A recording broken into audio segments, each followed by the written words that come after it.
Na mkishaingia kwenye vita ya kupigana wenyewe kwa misingi ya dini, misingi ya ukabila, misingi ya nani anatoka kanda gani, mwingine kanda gani, mnaanza kugombanishwa kwa misingi ya vyeo, kugombania madaraka ya kisiasa, wanawafadhili baadhi yenu, mnapewa pesa na hili kundi mnagombanishwa, mnasema tukinukishe.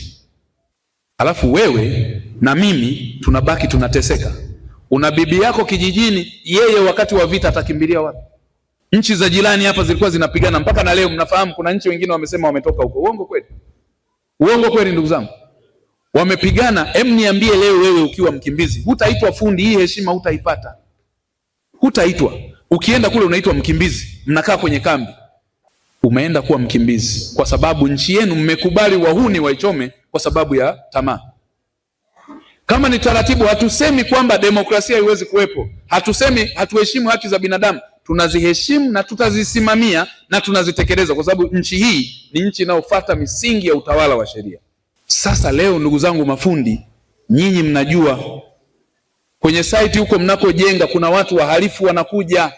Tusaidieni kutupa taarifa vyombo vya ulinzi na usalama. Tupeni taarifa mnazoshuku, taarifa zote shuku za kiusalama tupeni, ili tuijenge nchi yetu. Kwa hiyo ukiona hizi wakati mwingine watu wanapambana na nini, ni hasira tu za watu fulani, ni kicks of the dying horse. Huwezi kuchinja ng'ombe, huwezi kuchinja farasi alafu asirushe mateke. Uongo kweli? Kwa hiyo hizi ukiona mara Katambi anapelekwa mahakamani, hizo ni kicks of the dying horse, kwa sababu wanajua nimewashika pabaya. Na sitaacha Butababa mpaka labda nitoke kwenye hii nafasi, na nikitoka ni kwa mpango wa Mungu na Samia, lakini sitaacha kusimamia nchi yangu. Amani. Mataifa yanateseka ndugu zangu. Lakini pia ndugu zangu, mnajua kama hatutazungumza kwa ukweli huu, kwa sababu wao wana muda kila siku, wako kwenye TV, wako huku wanazurula, wanapotosha na kuongea uongo. Hili taifa hili ndugu zangu, Tanzania hii, wakati tunapata uhuru walikuwa watu milioni 12. Tanzania bara na visiwani. Chuo kikuu kilikuwa kimoja cha kuachwa na mkoloni. Leo tunazungumza vyuo vikuu viko 56. Ukiacha vyuo vya kawaida kama VETA hivi, vyuo vya ufundi vya katikati. Tunazungumzia shule 20,000 na kitu. Shule za msingi na sekondari unakumbuka ilikuwa Iliboru, wapi kule? Unakumbuka Tabora Boys na wapi na wapi, vya kutaja, shule za kutaja, na mnaambiwa sio mmefaulu, mmechaguliwa. Leo hii tunazungumza, Samia anajenga shule za msingi na sekondari. Shinyanga peke yake hapa tumejenga 10 za msingi na sekondari, na tunaendelea. Nchi nzima shule za msingi na sekondari. Tumeenda kwenye elimu bure, kindergarten mpaka kidato cha 6. Hayakuwepo haya awali kwa sababu ya mabadiliko ya maendeleo. Leo tunavyozungumza hapa, SGR hii tunaongelea, wanachukia mapema tu leo samaki wale wa baharini kule, pweza, ngisi, nini, unawala hapa Shinyanga. Lakini tukijenga hiyo, ni miundombinu inayotusaidia sisi kukua kiuchumi. Hawataki. Mtakumbuka kuna watu walikuwa wanapinga ndege. Mwalimu Nyerere alituacha na ndege moja. Leo tuna madege yetu. Utasema ndege inaniusuje mimi fundi, mimi nani? Hizo hela zote zinazopatikana kwenye ndege, zinazopatikana kwenye SGR, zinazopatikana kwenye miradi ya bwawa la Mwalimu Nyerere, pesa inayopatikana kwenye ujenzi wa meli zinazojengwa kwenye maziwa na kadhalika, zinaingia kwenye mfuko wa pamoja, mfuko mkuu wa serikali, hazina. Baada ya hapo ndio mnatuonaga bungeni tunahangaika bajeti. Tunasema mimi Shinyanga nataka madaraja, nataka vituo vya afya. Hela imechanganywa kwenye miradi yote makubwa yaliyojengwa. Kwa hiyo sio lazima uone ndege zinatua hapa kwa wingi, labda sio lazima uone mradi fulani wa bwawa la Mwalimu Nyerere. Manufaa yetu ni ya taifa, kwa sababu tunakusanya fedha, tunaziweka kwenye mfuko wa pamoja, hazina, na baada ya hapo tunapanga matumizi kulingana na mahitaji ya wananchi. Libya ilikuwa kama mafundi hapa. Wewe ni fundi, unapewa vifaa kamili, unapewa na fedha ya kuanzia mtaji.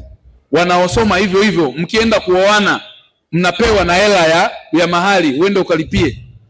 Wakaona hii nchi inaenda vizuri, nchi za Afrika zikiiga, tumeisha.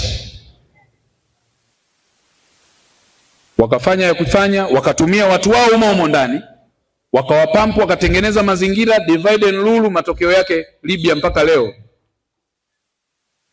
imeelekea kibla. Inna lillahi wa inna ilaihi. Tumeona nchi nyingine hapa, vita isiyoisha Kongo. Mnafahamu nyuma yake kuna nini? Vita gani isiyoisha? Tukiwa bado shule ya msingi mpaka tumeingia kwenye majukumu, vita haishi. Unadhani kuna nini? Sasa sisi hatutaogopa, kwa sababu wao wanapata muda wakati mwingine wa kuzungumza, kwenda kupotosha watu kwa muda walionao. Sisi tuna muda wa kujenga nchi yetu. Mafundi ndio wajenzi wa taifa letu. Endeleeni kulijenga taifa la Mungu Tanzania. Kwa ndugu zangu, niwaombe sana, naongea kwa uchungu kwa sababu najua kinachofanyika. Nimefanya kazi ya kuwa kwenye siasa za serikali za wanafunzi ngazi zote mpaka kitaifa.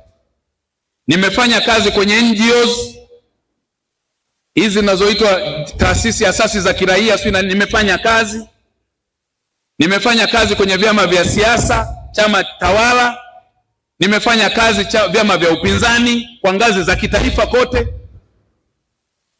Nimefanya kazi kwenye maeneo mengine ya taasisi za ndani ya nchi na nje ya nchi. Nimeenda nje bara la Ulaya na Marekani nikiwa kijana mdogo. Najua kinachofanyika duniani hapa. Kwa hiyo hatuwezi kudanganyana. Mtatiro huyu leo tunakutana hapa, tulikuwa tunapishana ndege. Mara ya mwisho tumekutana naye Denmark kwenye kikao na Kalonzo Musyoka. Na wakati huo katibu mkuu wa Chama cha Mapinduzi wa sasa Asha Rose Migiro alikuwa balozi wakati huo Uingereza. Tukiwa vijana wadogo. We know what is going on. We know what we are doing. Tunataka tuwaambie tu kwa sauti ya, msije mkasema hatukusema, taifa likaangamia.